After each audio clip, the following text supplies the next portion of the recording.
আমাদের পররাষ্ট্র উপদেষ্টা উনি যে বক্তব্যটা দিয়েছেন, তো ওইটাকে আসলে আমার কাছে মনে হচ্ছে খুবই দুর্বল একটা রেসপন্স। কারণ তিনি বলেছেন যে এই কথাটা মমতা ব্যানার্জি মার্কা কথা হয়েছে। এখন উনি কিন্তু এই যে পিছনের যে পলিটিক্স, ওইটাকে কিন্তু উনি অ্যাড্রেস করছেন না।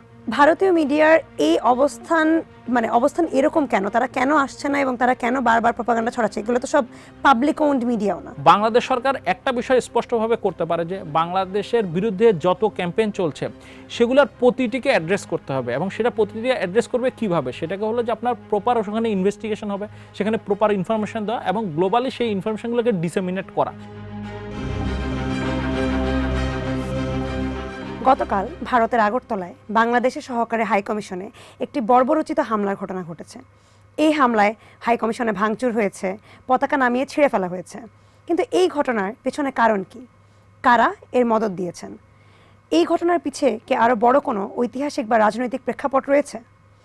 এই ঘটনার পরবর্তীতে বাংলাদেশ এবং ভারতের সম্পর্ক বা কোথায় গিয়ে ঠেকবে?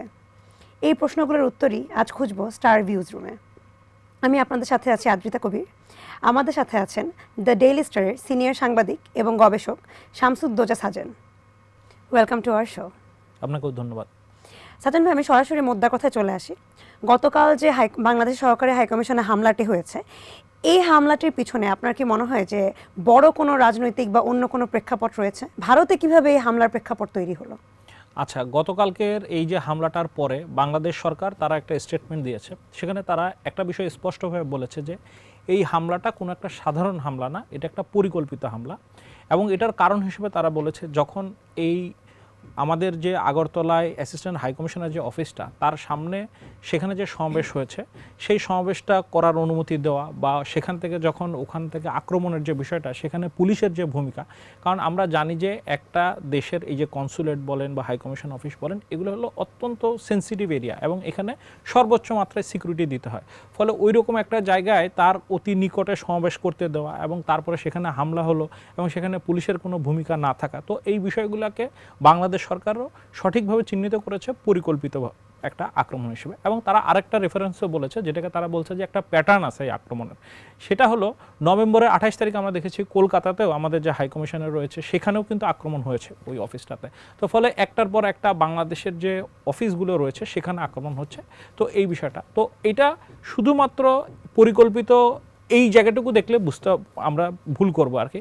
এটার ব্যাকগ্রাউন্ডটা আরও পিছনে। আমরা যদি দেখি যে অগাস্টের 5 তারিখে হাসিনার পতনের পর থেকে, হাসিনা যখন ভারতে পালিয়ে গেল, তারপর থেকে কিন্তু ধারাবাহিকভাবে বাংলাদেশের বিরুদ্ধে কিন্তু একটা ক্যাম্পেইন চলতেছে।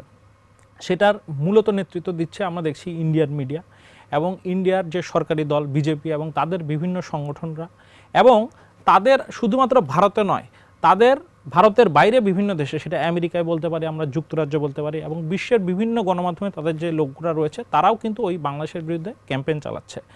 আবার তাদেরই আমি বলবো যে এক ধরনের সহযোগীরা তারা বাংলাদেশের ভিতর থেকেও কিন্তু আবার ক্যাম্পেইন চালাচ্ছে, এবং সেই ক্যাম্পেইনের যে জায়গাটার মূল লক্ষ্য সেটা হলো যে ইউনূস সরকারকে ডিস্টাবিলাইজ করা।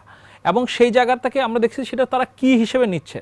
তাদের মূল সূত্রটা হলো যে বাংলাদেশে হিন্দুদের উপর ব্যাপকভাবে নির্যাতন হচ্ছে, তারা কেউ বলছে এটা ম্যাসাকার হচ্ছে, কেউ বলছে জেনোসাইড চলছে। তো ফলে এই পুরো প্রক্রিয়াটার মধ্যে দেখা যায় ইউনূস সরকার এগুলোকে কন্ট্রোল করতে পারছে না, এই সরকারটা ব্যর্থ। এবং এটার মাধ্যমে তারা এস্টাবলিশ করতে চায় যে আগে ভারতের বশংবদ যে হাসিনা সরকার ছিল তারাই সঠিক ছিল, এবং তাদেরকে যদি ফিরে আনা যায় তাহলেই আর কি এই সমস্যার সমাধান হবে। তো এইভাবে কিন্তু তারা তৈরি করেছে। এবং আমরা দেখব যে তাদের এই ভারতের যে ক্যাম্পেইনটা, তার প্রতিবাদে বাংলাদেশের ভিতরেও কিন্তু এই যে তাদের একটা চেষ্টা যে একটা সাম্প্রদায়িক দাঙ্গা লাগায় দেওয়া, একটা সাম্প্রদায়িক পরিস্থিতি তৈরি করা, সেটারও কিন্তু অনেকগুলো ফ্যাক্টর কিন্তু এখানে কাজ করেছে। এবং দেখা যাচ্ছে যে যখন তাদের ওই ক্যাম্পেইনের এগেনস্টে বাংলাদেশে আবার কোনো ক্যাম্পেইন হচ্ছে, বাংলাদেশের যে বিভিন্ন সাম্প্রদায়িক সেখানে যে মাত্রাই হোক এক ধরনের ক্যাম্পেইন হচ্ছে, সেটা কিন্তু আবার ওইটাকে ফুয়েল করতেছে। তো ফলে একটা পাল্টাপাল্টি ক্যাম্পেইন করে পুরো পরিস্থিতি একটা সাম্প্রদায়িক দাঙ্গার দিকে নিয়ে যাওয়ার চেষ্টা। এবং এই যে আগরতলায় যে হামলার বিষয়টা, বা এর আগে আমরা যদি বলি আমাদের কলকাতা হাইকমিশনের যে হামলা, এবং এই বিষয়গুলো কিন্তু প্রত্যেকটা একটার সাথে জড়িত এবং ওই বৃহৎ পরিকল্পনার অংশ। আবার যদি আপনি এই বিষয়টা খেয়াল করেন যে এই যে ভারতের সরকারের দিক থেকে, সেখানেও কিন্তু আপনি দেখবেন যে তারা কিন্তু এই বিষয়টা যে দমন করতে বা এই যে ভারতের একদম মেইন স্ট্রিম মিডিয়াগুলো তারা যে ধরনের ক্যাম্পেইন চালাতেছে ওগুলোকে দমন করতে তারা কিন্তু ওই রকম বিশেষ কোনো ভূমিকা পালন করেনি। এবং আমরা দেখলাম যে আজকে যে এই যে তারা যে উদ্যোগটা নিয়েছে যে আগরতলার এই ঘটনাটা, সেখানে তারা ওই পুলিশকে করেছে, কয়েকজনকে সাসপেন্ড করেছে এবং 7 জনকে গ্রেফতার করেছে। কিন্তু সেখানেও কিন্তু আপনি দেখবেন যে এটা জাস্ট নামকাও আসতে, কারণ তারা নিজেরাই কিন্তু, আমরা যখন বাংলাদেশ থেকে যেমন বুঝতে পারছি যে কারা এটার সাথে জড়িত, এবং স্পষ্টভাবে এটা দেখা যাচ্ছে যে ইন্ডিয়ার যে শাসক দল বিজেপি এবং তাদের যে মাদার অর্গানাইজেশন আরএসএস এবং তাদের ওই সংঘ পরিবারভুক্ত যে অর্গানাইজেশন যে ভিএইচপি বা বিশ্ব হিন্দু পরিষদ, তো তারাই কিন্তু অ্যাক্টিভলি এই ঘটনাগুলোকে লিড দিচ্ছে। অর্থাৎ যে সরকার আপনার ক্ষমতা আছে, তাদের যে পলিটিক্যাল পার্টি, তাদের যে মাদার অর্গানাইজেশন, তাদের যে অ্যাসোসিয়েটেড অর্গানাইজেশন, তারাই কিন্তু এই ঘটনাগুলো ঘটাচ্ছে। তো ফলে সেখানে ভারতীয় সরকারের রেসপন্সটা কিন্তু কোনোভাবেই মানে অ্যাডিকুয়েট নয়। আপনার কথায় গ্লোবাল ক্যাম্পেইনের কথাটা উঠে আসছে। এটা গতকালকে যখন আমাদের পররাষ্ট্র উপদেষ্টা কথা বলেছিলেন তৌহিদ হাসান, উনিও এটা বলেছেন যে একটা গ্লোবাল ক্যাম্পেইন চালানো হচ্ছে বাংলাদেশের বিরুদ্ধে, একটা বিশেষ গোষ্ঠী সেটা চালাচ্ছে। তো উনি যেই সাংবাদিকদের সাথে যে এক্সচেঞ্জে কথাটা বলেছেন ওটা ছিল মূলত মমতার স্টেটমেন্টটা নিয়ে। তো মমতা বন্দ্যোপাধ্যায় কালকে স্টেটমেন্ট দিয়েছেন যে বাংলাদেশে জাতিসংঘের শান্তিরক্ষী বাহিনী পাঠানোর জন্য উনি কেন্দ্রীয় সরকারকে আহ্বান জানাচ্ছেন, তারা জাতিসংঘকে অনুরোধ করে। এবং উনি একই সাথে অনেকগুলো কথা বলেছেন যে বাংলাদেশে কীভাবে হিউম্যান রাইটস ভায়োলেশন হচ্ছে এটসেট্রা। এবং তৌহিদ হাসান আবার বলেছেন যে মমতার স্টেটমেন্টকে উনি সেভাবেই নিচ্ছেন যেভাবে এই স্টেটমেন্ট নেওয়ার কথা। এই সিচুয়েশনে এই যে একটা পাল্টাপাল্টি বক্তব্য নেতৃত্বস্থানীয় লোকজনের, বাংলাদেশ এবং ভারতের পররাষ্ট্র যে সম্পর্ক, এটা আসলে কোথায় গিয়ে দাঁড়াবে বলে আপনি মনে করেন? আচ্ছা, এখানে প্রথমে আগে মমতার যে বক্তব্যটা এটাকে একটু বিশ্লেষণ করা দরকার। আপনি দেখেন যে উনি কিন্তু একটা ভয়াবহ একটা বক্তব্য দিয়েছেন, এবং এই যে বাংলাদেশের জাতিসংঘের এখানে ট্রুপস পাঠাতে হবে এবং সেটার জন্য উনি কেন্দ্রীয় সরকারকে আহ্বান জানাচ্ছেন, তো এই বিষয়টা কিন্তু সরাসরিভাবে বাংলাদেশের সার্বভৌমত্বের উপর একটা বড় ধরনের আঘাত। এবং আপনি যদি তার এই রাজনীতিটার ব্যাকগ্রাউন্ড দেখেন যে এই কথাটা সে কেন তুলছে, আমরা অলরেডি জানি যে পশ্চিমবঙ্গে অর্থাৎ তার যে নির্বাচনী এলাকায় সেখানকার তার কিন্তু এখন মূল প্রতিদ্বন্দ্বী হলো বিজেপি। এবং বিজেপি কিন্তু এই 5ই আগস্টের পর থেকে ধারাবাহিকভাবে কিন্তু হলো যে বাংলাদেশ বিরোধী ক্যাম্পেইনটা চালানো, এবং সেখানে হলো ওই ক্যাম্পেইনটাকে চালায় পশ্চিমবঙ্গের যে ভোটটা আছে, মূলত হিন্দুদের যে ভোটটা আছে সেটাকে তাদের পক্ষে নিয়ে যাওয়া, এই কাজটা কিন্তু ধারাবাহিকভাবে করছে। তো মমতার যে বক্তব্যটা দেখবেন যে এটা কিন্তু যতটা না বাংলাদেশের জন্য উদ্দেশ্যে বলা, তার চেয়ে কিন্তু তার যে লোকাল অডিয়েন্স আছে তাদের জন্য বলা, এবং এটাই সবসময় হয়। সেটা হলো যে আপনি দেখাতে চাচ্ছেন যে আপনি বিজেপির চেয়েও আরও বেশি আপনি হিন্দুদের কাছের লোক, এবং ওই যে আপনার একটা ভোট হাতছাড়া হয়ে যাওয়ার আশঙ্কা বিজেপির কাছে, সেটা আপনি ঠেকাতে চাচ্ছেন। তার মানে আমরা দেখতে পাচ্ছি যে স্পষ্টভাবে এই যে ভারতীয় যে রাজনীতি এবং তাদের যে আঞ্চলিক রাজনীতি, সেগুলোর কাজে কিন্তু তারা বাংলাদেশকে ব্যবহার করছে। এবং এটারই আরেকটু যদি আপনি পিছনে দেখেন, কিছুদিন আগে ঝাড়খণ্ডে যে ইলেকশন হলো, সেখানে কিন্তু মোদি থেকে শুরু করে অমিত শাহ তারা কিন্তু ধারাবাহিকভাবে ঝাড়খণ্ডে গিয়েছে ক্যাম্পেইনের জন্য, এবং সেখানে তাদের বড় ইস্যুটাই ছিল যে বাংলাদেশ থেকে নাকি অনুপ্রবেশকারীরা যেয়ে পুরা ঝাড়খণ্ড সব দখল করে ফেলতেছে, সেখানে ধর্মান্তরিত করতেছে, ওখানকার হিন্দুদের উপর অত্যাচার করতেছে, এই বিষয়গুলা। অর্থাৎ ভারতের রাজনীতিতে বাংলাদেশে এই কার্ডটা প্লে করা, এই জিনিসটা কিন্তু বিজেপি ধারাবাহিকভাবে করে আসছে। এবং আপনি দেখবেন যে বিজেপির এই যে বাংলাদেশকে সাম্প্রদায়িক দেখানো, এটা কিন্তু যতটা না তার হলো যে স্টেট ইন্টারেস্ট, তার চেয়ে কিন্তু তার হলো পার্টি ইন্টারেস্ট। এবং সে ওটা দেখাতে চায় যে বাংলাদেশের এটা একটা পুরো সাম্প্রদায়িক একটা দেশ, এখানে মুসলিমরা, এখানে সবাই জঙ্গি, এখানে একটা ইসলামিস্ট সরকার, অমুক তমুক ইত্যাদি, এবং একমাত্র বিজেপি পারে হলো এদেরকে ঠেকাতে। এবং সেটা বিশেষ করে আপনি দেখবেন যখন ভারতের যে কোনো ধরনের নির্বাচন, সেটা তো তাদের ন্যাশনাল নির্বাচন হলে তো আসেই, কিন্তু তাদের বিভিন্ন যে আমরা যদি বলি স্টেট লেভেলের যে ইলেকশন, তখন কিন্তু এই ধরনের ক্যাম্পেইনগুলো কিন্তু আরও বিশেষ মাত্রা পায়।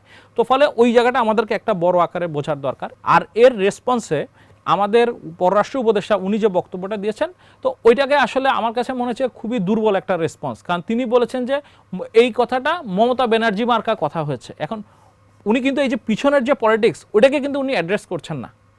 উনি এটা তার মানে হলো এরকম মমতা ব্যানার্জি এরকম অনেক বেফাস কথা বলে, এটা একটা বেফাস কথা, কিন্তু এটাকে এত হালকাভাবে নেওয়ার কিছু নাই। বরং এখানে ওই পলিটিক্সটার ধারাবাহিকতাটা বুঝতে হবে যে সামনের দিনে বা এই যে বিজেপি যে চেষ্টা করছে যে এই বাংলাদেশ বিরোধী একটা ক্যাম্পেইন, এবং সেটা হলো হিন্দুত্ব জাতীয়তাবাদী একটা ক্যাম্পেইন, এইটাকে তাদের ভোটের কাজে লাগানো। এবং এটা বিজেপি এককভাবে করতো, অন্য দলগুলোও তার দেখা দেখি শিখেছে, এখন কিন্তু মমতাকেও তারা কিন্তু ওইটার মধ্যে টেনে নিয়ে আসছে। তো ফলে এটা কিন্তু আসলে বাংলাদেশের জন্য কিন্তু আরো বিপদটাকে বাড়াই তুলতেছে। এই পুরো ক্যাম্পেইনে একটা গুরুত্বপূর্ণ ভূমিকা পালন করছে মিডিয়া, স্পেসিফিক্যালি ভারতীয় মিডিয়া। ডক্টর ইউনূস ক্ষমতা গ্রহণের পর তিনি বারবার বলেছেন যে তিনি ভারতীয় মিডিয়াকে ইনভাইট করেছেন যে তারা যাতে বাংলাদেশে আসে, তারা যা দেখে সেটা রিপোর্ট করে এবং এটার উপরে আমরা দেশ হিসেবে কোনো হস্তক্ষেপ করব না। এরপরও তারা কখনোই এটাতে রেসপন্স করেনি। তারা তার জায়গায় যেই প্রোপাগান্ডা তারা চালাচ্ছিল সেই প্রোপাগান্ডাই তারা চালাচ্ছে, বা তারা অনেক বেশি আগ্রাসী রিপোর্ট করছে, যে রিপোর্ট মানুষকে উস্কে দিচ্ছে। ভারতীয় মিডিয়ার এই অবস্থান এরকম কেন? তারা কেন আসছে না এবং তারা কেন বারবার প্রোপাগান্ডা ছড়াচ্ছে? এগুলো তো সব পাবলিক ওন্ড মিডিয়াও না, গভর্নমেন্ট ওন্ড মিডিয়াও না, এখানে প্রচুর প্রাইভেট ওন্ড মিডিয়াও আছে। এটার জায়গাটা কি বলে আপনি মনে করেন স্পেসিফিক্যালি একজন সংবাদকর্মী হিসেবে? আচ্ছা, আপনি যদি খেয়াল করেন যে ভারতে বিজেপি ক্ষমতায় আসার পর থেকে ভারতের কিন্তু মিডিয়া ল্যান্ডস্কেপে একটা বড় ধরনের পরিবর্তন হয়েছে এবং সেখানে দেখবেন যে এই বিজেপির অনুগত যেসব বড় বড় ব্যবসায়ী আছে, বিশেষ করে আমি দুজনের কথা বলবো, সেটা হলো আম্বানি এবং আদানি। তারা কিন্তু ভারতের বড় বড় যে মিডিয়া হাউসগুলো সেগুলো তারা কিনে নিয়েছে এবং এই যে বাংলাদেশ বিরোধী যে ক্যাম্পেইন এবং এই যে হেড ক্যাম্পেইন এবং এখানে যে হিন্দুদের বিরুদ্ধে ম্যাসাকার চালানো হচ্ছে, অমুক চালানো হচ্ছে, এই যে বিষয়গুলো আর কি, তো এগুলোর কিন্তু মূল যে ক্যাম্পেইনগুলো এগুলো কিন্তু ওই মিডিয়াগুলো অর্থাৎ আদানি আম্বানির মিডিয়াগুলো চালাচ্ছে। এর পাশাপাশি আরও কিছু রয়েছে, যেমন রিপাবলিক টিভির কথা বলা যায়। এবং একটা 2022 সালে তারা পার্লামেন্টেই একটা রিপোর্ট দিয়েছিল যেখানে দেখা হয়েছিল যে বিজেপি এই যে বিভিন্ন টেলিভিশন চ্যানেল এবং মিডিয়া গ্রুপদেরকে কত ফান্ড দেয় বা অ্যাডভার্টাইজমেন্ট আকারে দেয়। তো এই যে এইবার যেসব মিডিয়াকে আপনি দেখবেন যে বাংলাদেশের বিরুদ্ধে ক্যাম্পেইনে যারা সবচেয়ে সামনের সারিতে, ওই তালিকাটাও যদি আপনি দেখেন যে ওই মিডিয়াগুলাই ওইটার অর্থাৎ বিজেপি থেকে তারা সবচেয়ে বেশি ফান্ড পেয়েছে। এবং কিছুদিন আগেই এই যে যেটা বিশেষ করে আম্বানির যে নেটওয়ার্ক 18 যে টেলিভিশন চ্যানেলটা, ওইটার রিলেটেড যে কতগুলো ইনভেস্টিগেটিভ রিপোর্ট বের হয়েছে, সেখানে দেখা গেল যে কিভাবে বিজেপি এই টিভি চ্যানেলগুলোকে কন্ট্রোল করে।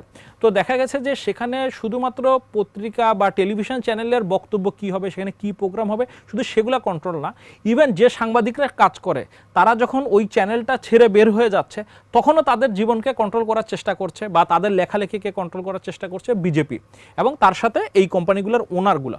অর্থাৎ তার মানে আমি যেটা বলতে চাচ্ছি যে এখন এই যে বিজেপির যে হিন্দুত্ববাদী পলিটিক্সটা, এটাকে শুধুমাত্র তারা তাদের দলীয় পর্যায়ে রাখেনি, পুরো রাষ্ট্রের চরিত্রের মধ্যে, মিডিয়ার চরিত্রের মধ্যে, তাদের যেসব ব্যবসায়িক প্রতিষ্ঠান রয়েছে সেইটার মধ্যে কিন্তু এই গুণগত তারা পরিবর্তন ঘটিয়ে দিয়েছে। আর এর সাথে আমি একটা বলবো, শুধুমাত্র ভারতীয় মিডিয়ার তো একটা দিক রয়েছে, বাংলাদেশে এই যে পরাজিত শক্তি অর্থাৎ এই যে আওয়ামী লীগের এবং তাদের যে বিভিন্ন দোসররা রয়েছে, তারাও কিন্তু এই ন্যারেটিভগুলোকে ফিট করছে। আপনি যদি ধারাবাহিকভাবে ধরেন শেখ হাসিনার কথা বলেন, সজীব ওয়াজেদ জয়ের কথা বলেন এবং বিভিন্ন আওয়ামী লীগ যে অ্যাক্টিভিস্ট, তারা কিন্তু এই প্রচারটাই কিন্তু চালাচ্ছে যে বাংলাদেশে হিন্দু এই ব্যাপকভাবে তারা নির্যাতনের শিকার হচ্ছে এবং হাসিনা চলে গেছে বলেই তারা নির্যাতনের শিকার হচ্ছে। এবং আপনি যদি আজকেও এই শেখ হাসিনা একটা হলো সে অনলাইনে নিউ ইয়র্কে একটা কনফারেন্স করছে, সেখানে সে বলতেছে যে ডক্টর ইউনূস হলো এই যে হিন্দু বৌদ্ধ খ্রিস্টানদের উপর এটা ম্যাসাকার চালাতেছে এরকম। অর্থাৎ এবং দেখেন ইন্ডিয়ান গভর্নমেন্ট কিন্তু সেটা তাকে অ্যালাউ করতেছে। তো ফলে হলে যে এক তো আছে যে ইন্ডিয়ান মিডিয়া, আরেকটা কিন্তু এই যে আওয়ামী লীগের এই যে টোটাল যে প্রোপাগান্ডা মেশিন, সেটাও কিন্তু এটার সাথে যুক্ত হয়েছে। একটা সাবকন্টিনেন্ট বা কন্টিনেন্টে যখন একটা অনেক বড় দেশ থাকে এবং কতগুলো ছোট দেশ থাকে, তখন ছোট দেশগুলোর কিছু বেসিক অ্যাংজাইটি থাকে একটা বড় দেশ নিয়ে, যে যদি তার সাথে আমার সম্পর্ক খারাপ হয়, আমি ব্যবসায়িক ক্ষতির সম্মুখীন হব নাকি, সে কি কোনোভাবে আমাকে দখল নেওয়ার চেষ্টা করবে নাকি, এরকম আতঙ্ক থাকে। তো এই কালকের কনফ্লিক্টের পরে বা ইভেন গত কয়েক মাস ধরেই বাংলাদেশে অনেক সাধারণ জনগণের মধ্যে আতঙ্কটা কাজ করতেছে যে ইন্ডিয়া কি এমন কোনো ব্যবসায়িক হিংস্র রূপ নিবে যেখানে আমাদের দ্রব্যমূল্যের দাম বেড়ে যাবে বা আমরা একদম নর্মাল জনগণ হিসেবে একটা সিকিউরিটি রিস্কে পড়বো। এখন দেখেন যে এটা আমাদের এটা ফরেন পলিসিতে বলেন যে এটাকে এক ধরনের বলা হয় যে আপনি আপনার যে প্রতিবেশী কে হবে এটা আপনি চুজ করতে পারেন না, এবং এটা আমাদের একটা জিওপলিটিক্যাল রিয়েলিটি যে ইন্ডিয়া আমাদের পাশে একটা বড় বৃহৎ একটা প্রতিবেশী দেশ। তো এখন হলো এরকম একটা প্রতিবেশী দেশের পাশে থাকার ফলে স্বাভাবিকভাবে এই অ্যাংজাইটিগুলো থাকে এবং এটা পৃথিবীর সব জায়গায় আছে। কিন্তু আবার এরকমও উদাহরণ আছে যে আপনি এই প্রতিবেশী দেশের সাথে মিলিয়ে আপনি ভালোভাবে একত্রে থাকতে পারবেন। কারণ কথা কি, শুধুমাত্র আপনার যে প্রতিবেশী দেশকে দরকার ব্যাপারটা এরকম না, ভারতেরও কিন্তু বাংলাদেশকে দরকার। এবং আমরা যদি বলি, যেমন ডক্টর ইউনূস সাহেব বারবার একটা ইনিশিয়েটিভের কথা বলছেন যেটাকে আবার রিভাইভ করছে, হলো সার্ক। সার্কের কিন্তু মূল স্পিরিটটাই ছিল যে একটা নির্দিষ্ট দেশের এই হেজেমনিটাকে এটাকে ঠেকানোর জন্য এই সাউথ এশিয়া অঞ্চলে যেসব ছোট ছোট দেশ, আপনি নেপালের কথা বলেন, ভুটানের কথা বলেন, শ্রীলঙ্কার কথা বলেন, মালদ্বীপের কথা বলেন, এরা সবাই মিলে কিন্তু একটা পার্টিকুলার দেশের হেজেমনিকে কাউন্টার করা। এবং এটা কিন্তু সচেতনভাবে বিজেপি গভর্নমেন্ট আসার পরে কিন্তু সার্ককে দুর্বল করে দেওয়া হয়েছে। এবং এখন কিন্তু ইউনূস ডক্টর ইউনূস এই বিষয়টাকে জোর দিচ্ছেন যে এটাকে একটা অল্টারনেটিভ হিসেবে দাঁড় করানো এবং এই হেজেমনিটিকে রোখার বা বন্ধ করার জায়গা হিসেবে। তো এটা যেমন একটা অত্যন্ত গুরুত্বপূর্ণ জায়গা এবং আমার ধারণা এই জায়গাটাকে এগিয়ে নিয়ে যাওয়া উচিত। এবং রিস্কের যে জায়গাগুলো বলছেন যে অলরেডি কিন্তু আমরা গত হাসিনা সরকারের সময় যেভাবে বিভিন্ন রকম ভারতীয় প্রকল্প বাংলাদেশে নেওয়া হয়েছে সেটা কিন্তু বাংলাদেশকে অলরেডি নানা রকম রিস্কের মধ্যে ফেলে দিয়েছে। আমরা যদি উদাহরণ হিসেবে বলি যে এখানে যেসব বিদ্যুৎ সেক্টরে যে ধরনের চুক্তি হয়েছে, আপনি দেখেন এই যে আদানির সাথে যে চুক্তিটা, এটা তো বাংলাদেশকে মানে এটা একটা ভয়াবহ ধ্বংসের প্রান্তে নিয়ে যাচ্ছে। অলরেডি আমাদের যে পরিমাণে এটা আমাদের আর্থিক ক্ষয়ক্ষতির শিকার হচ্ছে। আপনি আমাদের রামপালের কথা চিন্তা করেন, সেখানে তো একটা আর্থিক ক্ষয়ক্ষতি তো আছে, কিন্তু সেখানে পরিবেশগত যে বিপর্যয়, বাংলাদেশের সুন্দরবনের যে একটা বড় ভূমিকা এবং এই সুন্দরবন ধ্বংসের ক্ষেত্রে রামপালের যে ভূমিকা, তো এই বিষয়গুলো কিন্তু একদম বড় আকারে রয়েছে। অর্থাৎ অলরেডি কিন্তু আমরা একটা বড় রিস্কের মধ্যে আছি এবং ওইভাবে ওটার মধ্যে জড়িয়ে পড়েছে। তো সেইটার ক্ষেত্রে আপনি দেখেন আমরা কিন্তু ওখানে কিন্তু বিশেষ কিছু করতে পারছি না। যেমন এই সরকার আসার পরে কিন্তু একটা কথা উঠেছিল যে ভারতের সাথে যেসব আমাদের চুক্তি হয়েছে সেগুলোকে রিভিউ করতে হবে, সেই চুক্তিগুলোকে প্রকাশ করতে হবে এবং যেগুলো অসম চুক্তি সেগুলোকে বাতিল করতে হবে। কিন্তু আপনি দেখেন এই যে বিদ্যুৎ রিলেটেড যে আইনটা ছিল, একটা বিশেষ আইন যেটার আওতায় আপনি আসলে কোনো প্রশ্ন করতে পারবেন না, বিচার করতে পারবেন না, সেই আইনটা কিন্তু অধ্যাদেশটা বাতিল করা হয়েছে। কিন্তু দেখেন যে ওই অধ্যাদেশের আন্ডারে যেসব চুক্তি করা হয়েছে সেগুলো কিন্তু বাতিল করা হলো না, আদানি চুক্তি কিন্তু বাতিল করা হলো না। তো ফলে ব্যাপারটা হলো যে আমরা রিস্কগুলো জানি এবং দীর্ঘদিন ধরে কিন্তু এই যে রামপাল যখন হয়েছে তখন কিন্তু এটার বিরুদ্ধে সারা বাংলাদেশে কিন্তু আন্দোলন হয়েছে। আদানির বিরুদ্ধে ডেইলি স্টারে অসংখ্য রিপোর্ট হয়েছে সেটা কিভাবে আর কি আমাদেরকে ক্ষতি করবে, এবং সেটা চালু হওয়ার পরে, চালু হওয়ার আগে সব দিকে, এবং বাংলাদেশের বহু এক্সপার্ট এটা নিয়ে কথা বলেছে। তো তারপরে কিন্তু এই বিষয়গুলো হচ্ছে না। ফলে তার মানে অর্থাৎ যে রিস্কগুলো নতুন তৈরি হবে সেগুলো তো আছেই, কিন্তু অলরেডি যে রিস্কগুলো তৈরি করে গেছে এবং যেটার জন্য আমরা সাফার করছি সেটাকেও কিন্তু আমরা প্রপারলি অ্যাড্রেস করতে পারছি না। আবার ধরেন যে কতগুলো পজিটিভ এখানে বিষয়ও আছে, সেটা হলো যে আগে যেমন আমরা দেখতাম যে ধারাবাহিকভাবে আমাদের সীমান্তে যখন বিএসএফ বাংলাদেশি নাগরিকদেরকে হত্যা করত, তখন কিন্তু বাংলাদেশ সরকার সবসময় একটা নতজানু পররাষ্ট্রনীতি তারা করেছে, ফলো করেছে, এবং সেগুলোর কিন্তু সঠিকভাবে প্রতিবাদ হয়নি, নামমাত্র প্রতিবাদ হয়েছে। তো এই সরকার আসার পরে আমরা দেখেছি যে সেখানে বাংলাদেশ একটা স্ট্রং পজিশন নিয়েছে এবং সেটার ফলে আমার কাছে মনে হয় যে এই যে সীমান্তে হত্যার যে বিষয়টা সেটা হয়তোবা কিছু মাত্রায় কমে আসবে। কিন্তু এখানে আবার একটা ব্যাপার রয়েছে, আপনি দেখবেন যে সীমান্তে হত্যার যে বিষয়টা এটার একটা আবার রাজনৈতিক দিক রয়েছে।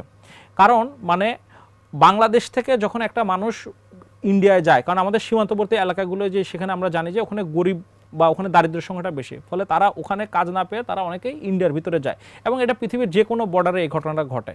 কিন্তু সেই ঘটনাটাকে ইন্ডিয়া দেখাতে চায় যে ভারতে অনুপ্রবেশ হিসেবে, এবং সেখানেই তারা কিন্তু একদিকে হলো যে বর্ডার সিল করে দেওয়া অথবা গুলি চালিয়ে তারা ওই বিষয়টাকে নিয়ে আসতে চায়। তো বাংলাদেশ সরকারকেও এই জিনিসটাকে একটা কেয়ারফুলি ডিল করতে হবে এবং চেষ্টা করা যে আমাদের সীমান্তবর্তী অঞ্চলগুলোর মানুষগুলোকে তাদের যাতে আর্থিক অবস্থা, তাদের ওই দরিদ্র পরিস্থিতি তাদেরকে তুলে নিয়ে আসা এবং তাদের যাতে ভারতের ওখানে না যেতে হয় অথবা স্মাগলিংয়ের যে ঘটনাগুলো সেইগুলোকেও আর কি কমিয়ে নিয়ে আসা, অর্থাৎ ভারতকে ওই কার্ডগুলো প্লে করার সুযোগ দেওয়া যাবে না। এটা একটা বিষয়। আরেকটা বিষয়ের ক্ষেত্রে সরকারের আমার মনে হয় যে একটা বিশেষ মনোযোগ দাবি করে যে ভারত সরকার তাদের কিন্তু ইন্টারন্যাশনালি, যেমন কালকে এই যে পররাষ্ট্র উপদেষ্টা তিনি বলেছেন যে বাংলাদেশ বিরোধী যে ক্যাম্পেইনগুলো চলছে এটার অনেকগুলো প্রতিষ্ঠান জড়িত এবং তাদের সক্ষমতা আমাদের চেয়ে বেশি। তো বাংলাদেশ সরকারের উচিত যে হ্যাঁ হয়তোবা আমাদের ভারতের স্টেট লেভেলের সক্ষমতা নেই বা তাদের যে ধরনের গ্লোবাল রিচ আছে সেটা নেই, কিন্তু বাংলাদেশ সরকার একটা বিষয় স্পষ্টভাবে করতে পারে যে বাংলাদেশের বিরুদ্ধে যত ক্যাম্পেইন চলছে সেগুলোর প্রতিটিকে অ্যাড্রেস করতে হবে, এবং সেটা প্রতিটিকে অ্যাড্রেস করবে কিভাবে, সেটাকে হলো যে আপনার প্রপার ওখানে ইনভেস্টিগেশন হবে, সেখানে প্রপার ইনফরমেশন দেওয়া এবং গ্লোবালি সেই ইনফরমেশনগুলোকে ডিসেমিনেট করা, অর্থাৎ সঠিক ইনফরমেশন দিয়েই আমাদেরকে সেগুলো কাউন্টার করতে হবে। কিন্তু আনফর্চুনেটলি আপনি দেখবেন যে বাংলাদেশের ভিতরে, অর্থাৎ ইন্ডিয়া যেমন সাম্প্রদায়িক গোষ্ঠী আছে, বাংলাদেশেও সাম্প্রদায়িক গোষ্ঠী আছে, তারা কিন্তু ওই যে একটা আছে না ঢালাও ইন্ডিয়া বিরোধিতা, এবং ওগুলাকে কাজে লাগিয়ে তারা একটা বড় আকারে মানে ব্যাপারটা এরকম যে আপনি ইন্ডিয়ার সাথে মনে যুদ্ধ লাগাই দিতে পারলেই তারা সার্থক হয়। তো ওই ব্যাপারগুলো আমাদেরকে সতর্ক থাকতে হবে এবং এই বিষয়ে সরকারও গতকালকে বলেছে যে তারা বিভিন্ন যে সাম্প্রদায়িক শক্তি রয়েছে তারা যাতে এই ইন্ডিয়া বিরোধিতাটাকে ওই পর্যায়ে তারা নিজেদের স্বার্থ সিদ্ধির জন্য কাজে না লাগাতে পারে সেই ব্যাপারে তারা সচেতন থাকবে। কারণ ব্যাপারটা কি, আপনি দেখবেন যে সারা পৃথিবীতে সাম্প্রদায়িক শক্তিগুলা তারা কিন্তু একে অপরকে ফিট করে, অর্থাৎ ভারতের বিজেপি যদি আপনি বলেন সাম্প্রদায়িক শক্তিগুলো, তারা চায় যে বাংলাদেশেও সাম্প্রদায়িক শক্তিগুলোর উত্থান হোক যাতে তারা ওটা দেখাতে পারে, এবং এখানে সাম্প্রদায়িক শক্তিগুলোকে যদি আমরা রুখতে না পারি এবং এই ধরনের প্রোপাগান্ডাগুলো যদি যদি না মানে বন্ধ করতে না পারে তাহলে কিন্তু আসলে আমরা ওই যে ভারতের এজেন্ডাটাই কিন্তু শেষ পর্যন্ত বাস্তবায়ন করছে। ফলে সেই ব্যাপারটাও আমাদেরকে বিশেষভাবে সতর্ক থাকতে হবে। আপনি এটা অলরেডি অ্যাড্রেস করলেন যে বাংলাদেশের গভর্নমেন্টের কিভাবে এই প্রপাগান্ডাগুলোকে অ্যাড্রেস করতে হবে বা মানুষকে জানাতে হবে এগুলো নিয়ে, কিন্তু এর বাদেও একটা বড় কোয়েশ্চেন থাকে যেটা হয়তো এই পুরো কনভারসেশন আলটিমেট কোয়েশ্চেন, যে বাংলাদেশের ভবিষ্যতের ফরেন পলিসি কেমন হবে, ইন্ডিয়ার সাথে যে নীতি সেগুলো কিভাবে নির্ধারিত হবে এবং গ্যারান্টার কি হবে যে এই গভর্নমেন্ট তো সুইচ হয়ে যাবে যেহেতু নির্বাচন আসতেছে। সো আমরা একটা কন্টিনিউয়াস পলিসি কিভাবে নিতে পারি, ফরেন পলিসি, যেটা ইন্ডিয়ার সাথে আমাদের সম্পর্কে সবসময় এক ধরনের ইকুইলিব্রিয়াম নিশ্চিত করবে? আচ্ছা, এটার উত্তরটা আমি কয়েকটা ভাগে দিতে চাই। একটা প্রথম বিষয়টা হলো যে ইমিডিয়েট আপনার যে ইস্যুগুলো রয়েছে, তো ইমিডিয়েট ইস্যুগুলোর ক্ষেত্রে আপনাকে এই যে এখন যেসব ক্যাম্পেইনের কথা আমরা বললাম বাংলাদেশের বিরুদ্ধে, ডিসইনফরমেশন ক্যাম্পেইন, প্রপাগান্ডা, সেগুলোকে আপনি কাউন্টার করবেন, এটা একটা বিষয়। আর লং টার্মে একটা বিষয় হলো যে বাংলাদেশের যে ফরেন পলিসি, যে friendship to all manage two নান, তো এই জিনিসটা আসলে কিন্তু একটা অন্তঃসার শূন্য, মানে এটাতে আপনি কিছুই বুঝতে পারবেন না। ফলে ওইটার ক্ষেত্রে বাংলাদেশকে তার এখন তো আমরা বিভিন্ন রকম সংস্কার কমিশন হচ্ছে, বিভিন্ন রকম পলিসি গঠন হচ্ছে, বাংলাদেশের ফরেন পলিসির ক্ষেত্রেও বাংলাদেশের এই জিনিসটা আর্টিকুলেট করা উচিত যে বাংলাদেশের ফরেন পলিসির আসলে গাইডলাইনটা কী, বাংলাদেশের ফরেন পলিসিটাকে ডিটেল আউট করা দরকার, এবং সেটাকে দরকার হলে ওই বিষয়টাকে আপনার সংবিধানের মধ্যেও নিয়ে আসতে হবে। তাহলে যেটা হবে যে বাংলাদেশে একটা সুস্পষ্ট ফরেন পলিসি দাঁড় হবে। তো এই বিষয়টা একটা বড় আকারে কাজ। আবার হলো যে ফরেন পলিসিটা তো কীভাবে দাঁড় হবে, এটা তো হাওয়ার উপরে দাঁড় হবে না, সেটার জন্য আপনার পর্যাপ্ত হলো রিসার্চ লাগবে এবং আপনার একাডেমিক ইনস্টিটিউশনগুলোকে আপনার কাজে লাগাতে হবে। যেমন ধরেন যে আমি ঢাকা বিশ্ববিদ্যালয়ে ইন্টারন্যাশনাল রিলেশনসে পড়েছি, তো আমাদের এই যে 4 বছরের অনার্স কোর্স, পরবর্তীতে মাস্টার্স কোর্স, সেখানে কিন্তু এই বিভিন্ন ডিপ্লোমেসি এটা ওটা এগুলো পড়ানো হলেও এই যে ভারত বাংলাদেশ যে সম্পর্ক, এটার ইতিহাস, এটার যে বিভিন্ন ইন্ট্রিকেসিস আছে, বিভিন্ন ডিটেলস রয়েছে, এবং সেটার যে মানে আপনি মানে অ্যাজ এ একটা রিগোরাস একটা একাডেমিক সাবজেক্ট হিসেবে সেই চর্চাটা কিন্তু বাংলাদেশে নাই। ইভেন যেগুলো ইন্টারন্যাশনাল রিলেশনস ডিপার্টমেন্ট রয়েছে, ফরেন পলিসি রিলেটেড ডিপার্টমেন্ট রয়েছে, সেগুলো কিন্তু নাই। ফলে আপনাকে তো আগে এক্সপার্ট তৈরি করতে হবে যারা ওই বিষয়গুলো নিয়ে প্রপারলি গবেষণা করবে। যেমন বাংলাদেশের একটা বড় প্রবলেম যে আমরা যে বিভিন্ন রকম চুক্তি করতে যাই, ওই চুক্তিগুলোর ক্ষেত্রে দেখা যায় যে আমরা বাংলাদেশের স্বার্থের জন্য কতটুকু আমরা সঠিকভাবে ওই যে ডায়ালগ করেন, কারণ ডিপ্লোমেসির বড় জায়গা এটা তো আপনি পেশি শক্তি না, ডিপ্লোমেসির বড় জায়গা যে আপনি কতখানি আপনার বার্গেনিং পাওয়ার আছে। তো ওই বিষয়গুলোর ক্ষেত্রে কিন্তু আপনার আসলে হিউজ পরিমাণ ইনভেস্ট করতে হবে। তো ওই জায়গাগুলো হলো আপনার সলিড জায়গা, অর্থাৎ মানে ফরেন পলিসি জিনিসটা এমন, সরকার পরিবর্তন হয়ে যাবে কিন্তু ফরেন পলিসি কিন্তু আপনার মোটা দাগে একই থাকবে। তো ফলে ফরেন পলিসির পিছনে ইনভেস্টমেন্টটাও ওই রকম হতে হবে। এবং আমাদের এর আগে যেমন আমরা দেখেছি যে শেখ হাসিনার সময় যে একটা ভারতের নতজানু সরকার, এবং তাদের অনেকটা আশীর্বাদ পুষ্ট হয়ে যে এখানে সরকার টিকে থাকা, আমরা তো সেটাকে পরাজিত করতে পেরেছি। তো এখন আমাদেরকে ওই বিষয়টা খেয়াল রাখতে হবে যে বাংলাদেশের রাজনৈতিক দলগুলা তাদের মধ্যে বিভিন্ন বিষয়ে মতভেদ থাকতে পারে, তাদের দ্বিমত থাকতে পারে, কিন্তু এই যে বাংলাদেশের ফরেন পলিসির ব্যাপারে তাদেরকে একমত থাকতে হবে। এবং ওই ফরেন পলিসিটা এমনভাবে করতে হবে যেটা হওয়া উচিত হলে যে বাংলাদেশ অবশ্যই সারা পৃথিবীর সব দেশের সাথে, ভারতের সাথে, চীনের সাথে, পাকিস্তানের সাথে, আমেরিকা, সবার সাথে তার সম্পর্ক করতে হবে, কারণ বাংলাদেশ তো পৃথিবী থেকে বের হয়ে যেতে পারবে না, করতে হবে। কিন্তু সেখানে যাতে হলো বাংলাদেশের ইন্টারেস্টটা প্রায়োরিটি পায়, এবং বাংলাদেশের যে সম্পর্কটা করছে, দ্বিপাক্ষিক যে সম্পর্ক করছে, সেটা যেন একটা সম্মানজনক হয়। এই বিষয়টাকে মাথায় রেখে আমাদের টোটাল এই ফরেন পলিসি দাঁড় করাতে এবং পলিটিক্যাল পার্টিগুলোকেও ওই ঐক্যের জায়গাটায় আসতে হবে। ধন্যবাদ সাজান আপনাকে। আপনাকেও ধন্যবাদ। জাতীয় এবং আন্তর্জাতিক যে কোনো বিষয়ে সর্বশেষ খবর বিশ্লেষণ জানতে চোখ রাখুন ডেইলি স্টারের পত্রিকা, ওয়েবসাইট এবং সোশ্যাল মিডিয়াতে। ভালো থাকুন, সুস্থ থাকুন।